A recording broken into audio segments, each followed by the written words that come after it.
Hello again, everyone.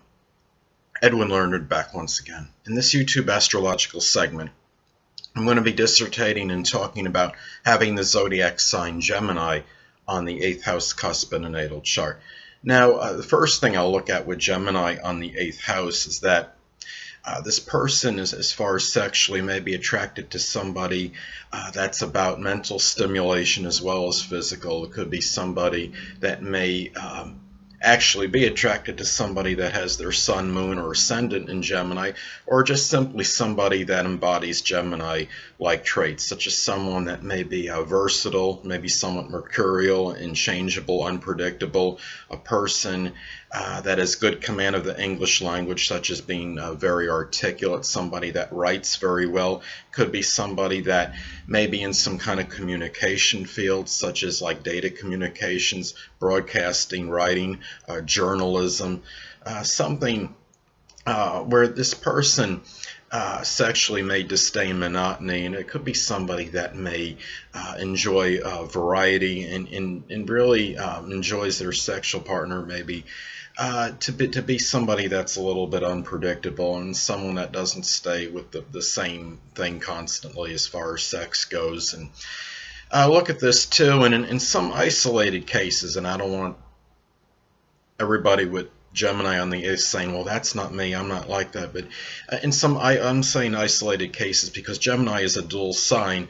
Perhaps that some people might be bisexual that have this placement, I would think, and don't get me wrong, many people that don't have Gemini on the 8th, I'm sure, are bisexual, but what I'm saying is there might be a slightly greater inclination toward this since this is a dual sign. Now, the 8th house also governs death. So it's possible perhaps when this person dies in that period, that maybe they may succumb to something connected with their lungs. Perhaps they might get bone cancer in the arms. That could be another thing.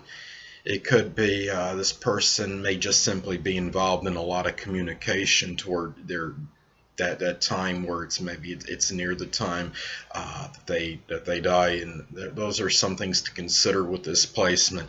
Now, the 8th house is also about transformation, and this person might feel there might be a lot of communication regarding this, and they feel that they go through their transformation or regeneration through maybe gaining greater insight into things that are intellectual, that are abstract, through communication with others. So those are some things to look at with this placement. Now, also, the fact that the 8th house also rules shared resources.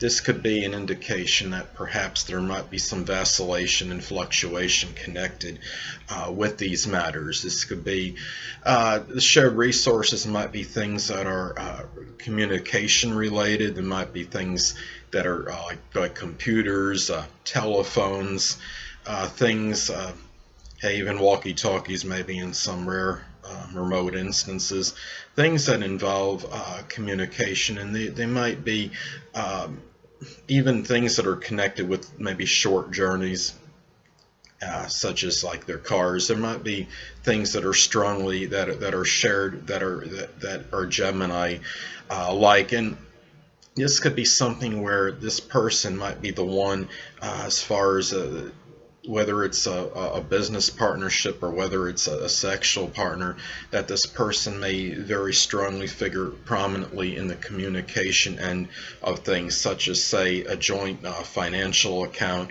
where this person does most of the phone calls and checking on the status of the account and how much money is in it, so on and so forth, the balance and deduct debts and what have you. I guess you could say the credits and debts and things of that nature.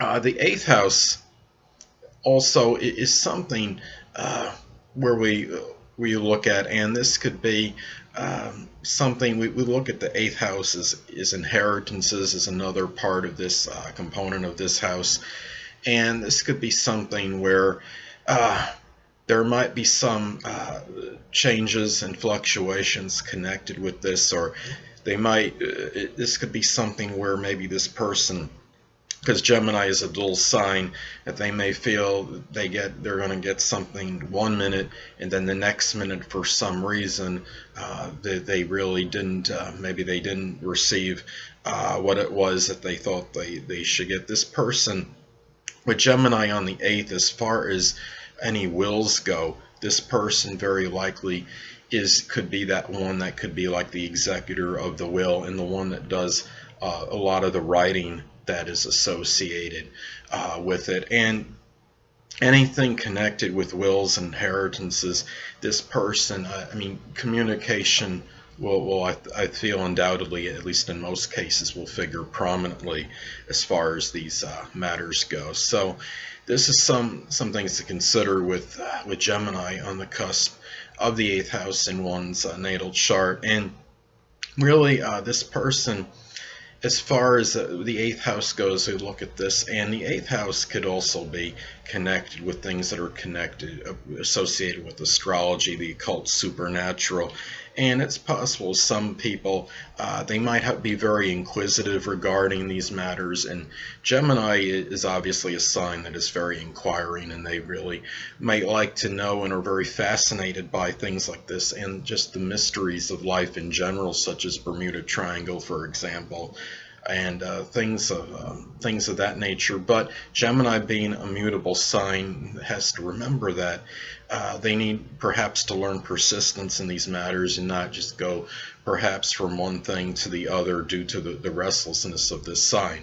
Well, anyway, people, that'll conclude this YouTube astrological segment for having the zodiac sign Gemini on the 8th house cusp in a natal chart. And stay tuned next time, where I'll be dissertating and talking about having the zodiac sign Cancer on the 8th house cusp in a natal chart.